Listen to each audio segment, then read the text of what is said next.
So let's talk about something that's a really big deal for how well students learn. What teachers think about gifted education. A teacher's attitude can totally change a student's experience in the classroom, so it's super important to understand. And this isn't a new question. For like 80 years, researchers have been trying to figure this out. What do teachers really think about their gifted students? Is it something they're excited about, or is it something else? People have been trying to get one clear answer for a long, long time. But here's the thing. Even after all that time and all that research, there's no simple answer, not even close. Instead, all the different studies just ended up painting this really confusing, mixed-up picture. And you can see just how confusing it is right here. I mean, look at this. Some studies found that teachers were really positive. They thought it was great for society. But then, other studies found the complete opposite. Teachers thought it was elitist, that it created social problems, or that they just preferred, more average students. So, which is it? What's the real story? This confusion led to a really interesting new thought. What if the problem wasn't with the answers teachers were giving? What if the problem was the question we were asking? Maybe trying to find one single opinion for all teachers was just the wrong way to go about it. So this is where our study got clever. The researchers used a new method called the person-centered approach. Instead of just averaging out what everyone said, they looked for different types of teachers. Think about it like a big bowl of fruit. You wouldn't try to describe the average fruit, right? That doesn't make any sense. You'd sort them out. Here are the apples. Here are the oranges. That's exactly what they did with teachers. And you know what? This new way of looking at things was a total game changer. It showed that teachers aren't all the same. In fact, it let the researchers find 4 very clear, very different groups. And here they are. Take a look. The biggest group at 51% are the moderate supporters.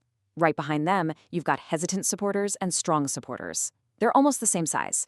And then there's a small but important 4% group of weak supporters. So let's break down what each of these means. All right, first up, the strong supporters. This is about 1 in 5 teachers. These are the cheerleaders for gifted education. They're super positive, and most importantly, they're ready to actually do things to help these students. This is the kind of teacher who can help a gifted kid really fly. Next, we have the biggest group by far, the moderate supporters. More than half of all teachers are in this category. They feel pretty positive about things, but maybe they aren't quite as gung-ho as the first group. The support is there, yeah, but it's a bit more in the middle, which might mean a student doesn't always get that extra push they need. Then you've got the hesitant supporters, which is almost another quarter of teachers. This group is, well, hesitant. Their attitudes aren't as positive, and they're especially unsure about taking action or changing how they do things. A student in their class might feel a little stuck. And finally, we've got that small 4% group, the weak supporters. Now, it might not seem like a big group, but it's really important. These teachers have the most negative views, and if you're a student in their classroom, that attitude could be a real roadblock. Okay, so we have these 4 different groups. That brings up the next big question, right? Why? What makes a teacher a strong supporter instead of a hesitant one? Well, the study looked into that too. The researchers looked at a whole bunch of things. I mean, everything from a teacher's gender to their level of education to whether they thought they were gifted as a kid. But you know what? Out of more than 10 different factors, only 2 of them turned out to be really, really important. And this is maybe the most important part of the whole study. Let's dig into the 2 things that really predict what a teacher's attitude is going to be. Okay, so the number 1 biggest factor that predicts a teacher's attitude is support from their bosses. Seriously, the biggest thing was whether or not teachers felt like their principal and their school system actually cared about gifted education. When the people at the top show their support, it makes a huge difference to the teachers. And the second biggest factor, well, this one is all about the teachers themselves.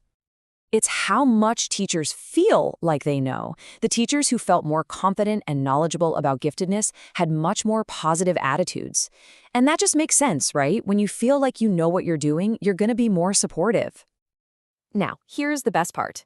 The 2 biggest things, support from school leaders and a teacher's own knowledge, aren't permanent. This is such a hopeful finding. These are things that schools can actually work on and improve. So that takes us right to the solutions. If we know what causes these different attitudes, then we know how to start making things better for everyone. And it really boils down to 2 clear actions.